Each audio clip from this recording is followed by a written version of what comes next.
যে ভারতের বেড়িবাঁধগুলো যে ভাতগুলো খুলে দেওয়া হয়েছে, যার জন্য পানিতে বাংলাদেশের বিশেষ করে আপনার কুমিল্লা, নোয়াখালী, হাতিয়া এইসব অঞ্চলের মানুষগুলা প্লাবিত হয়ে যাচ্ছে। লাখো লাখো মানুষ বাঁচবে কি মরবে আল্লাহ তাআলাই ভালো জানে। এই মানুষগুলোর উপরে ভারত যে অমানবিক আচরণ করতেছে তা ইতিহাস সাক্ষী থেকে যাবে। ভারত এই কাজটা করেছে একমাত্র নরখাদকের কাজ। পরিষ্কার ভাষায় ভারতকে বলতে চাই, ভারত আমরা স্বাধীন রাষ্ট্র মুসলমান। কয়েকদিন আগে বাংলাদেশ থেকে স্বৈরাচার শেখ হাসিনা যখন পলায়ন করেছে, তোমার ভারতের মিডিয়াগুলো শুধু খালি বারবার দেখিয়েছে বাংলাদেশে নাকি মন্দির ঘরের ভিতরে মূর্তি ভাঙা হয়েছে, বাংলাদেশে নাকি মন্দির ঘরে হামলা হয়েছে, সংখ্যালঘু হিন্দুদের উপর অত্যাচার করা হয়েছে। বরঞ্চ বাংলাদেশের তৌহিদি জনতা, কলেজ ইউনিভার্সিটির ছাত্ররা, মাদ্রাসার আলেম ওলামা, তারা সকলে মন্দিরের পাহারা দিয়েছে রাতকে রাত। এরকম যার প্রমাণ বাংলাদেশে আজও পর্যন্ত ইলেকট্রনিক্স মিডিয়ার ভিতরে আপনারা দেখতে পাবেন। ভারতকে বলি, ও ভারত, তোমরা মিথ্যা গুজব ছড়িয়ে মানুষের মাঝে বিভ্রান্ত সৃষ্টি করেছিলে আমরা নাকি বাংলাদেশের সংখ্যালঘু হিন্দুর উপরে মুসলমান আক্রমণ করেছি। মুসলমান কোনোদিন হিন্দুদের উপর আক্রমণ করে না।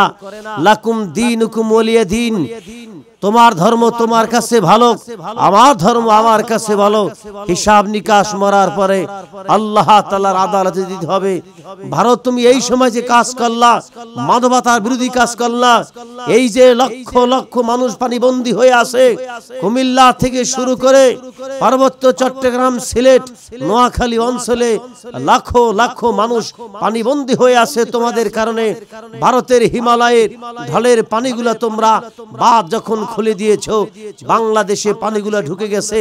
এমন টাইমে বাঁধগুলো তোমরা খুলে দিয়েছো যে টাইমে মানুষগুলা ঘুমের ভিতর আচ্ছন্নিত ছিল।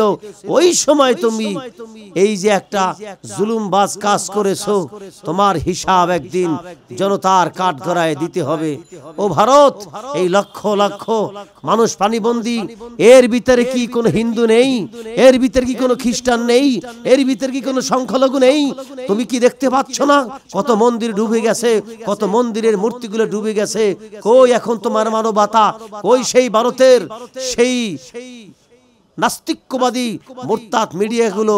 এখন আর তারা প্রকাশ করবে না, কারণ এখন যে তাদের স্বার্থে আঘাত লাগবে।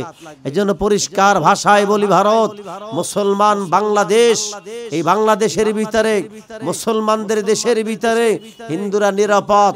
আমি পরিষ্কার ভাষায় বলি, ভারত তুমি অচিরেই অনতিবিলম্বে তোমার বাতকে তুমি বন্ধ করে দাও।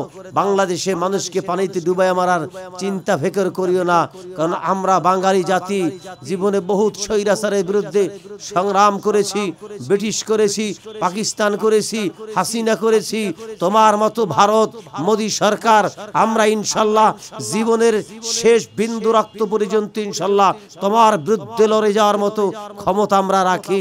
আমরা হলাম মুসলমান, এক আল্লাহ সারা জীবনে কারো কাছে আমরা মাথা নত করি না, ইনশাআল্লাহ আমরা করব না। অতএব পরিষ্কার ভাষা আজকে বলে দিই, ভারত বাংলাদেশের মানুষকে চুবাইয়া মারার স্বপ্ন তুমি দেখবা না। তুমি আর কি চুবাইয়া মাখবা? আটলান্টিক মহাসাগর, ভারত মহাসাগর, বঙ্গোপসাগরে সাঁতার কাটার মানুষ হলাম আমরা। আমরা ওই সাগরের পানি, তোমাদের ফারাক্কাবাদের পানি, তোমাদের তিস্তার পানিকে আমরা ভয় করি না। অতএব অনতি বিলম্বে আমাদের তুমি কষ্ট দেওয়ার চেষ্টা করিও না। যদি কষ্ট দিতে চাও, এই কষ্ট তোমাদের একদিন ভোগ করা লাগবে। আমরা বাংলাদেশের মানুষ অচিরে ইনশাআল্লাহ তোমাদের ভারতের এই বাঁধের সামনে একটা বাঁধ দেবো, এমন বড় যেন তোমাদের বাঁধের ওখান থেকে পানিটা এসে আবার যেন তোমাদের দেশের ভিতরে পানি চলে যায়, যেন তোমরা ইন্দুরের মতো চুবনি খায় মারো। আর আমরা তখন দেখবার বলবো, ভারত মনে করো দেখো সেই 2024 সনে এই আগস্ট মাসে তুমি যে বাঁধগুলো ছেড়ে দিয়ে আমাদেরকে পানিতে চুবনি দিয়ে মারতে চেয়েছিলে, আজকে বুঝো পানিতে মারা কত কষ্ট। অতএব আল্লাহ তাআলা আমাদেরকে হারানো শক্তি ফিরিয়ে দান করুন। সকলে বলি আমিন। বাংলাদেশের মানুষ সকলে, সকল ধর্মের মানুষ ভাই ভাই হিসাবে জিন্দেগি যাপন করা তৌফিক দান করুন। সকলে বলি আমিন। আসসালামু আলাইকুম ওয়া রাহমাতুল্লাহি ওয়া বারাকাতুহু।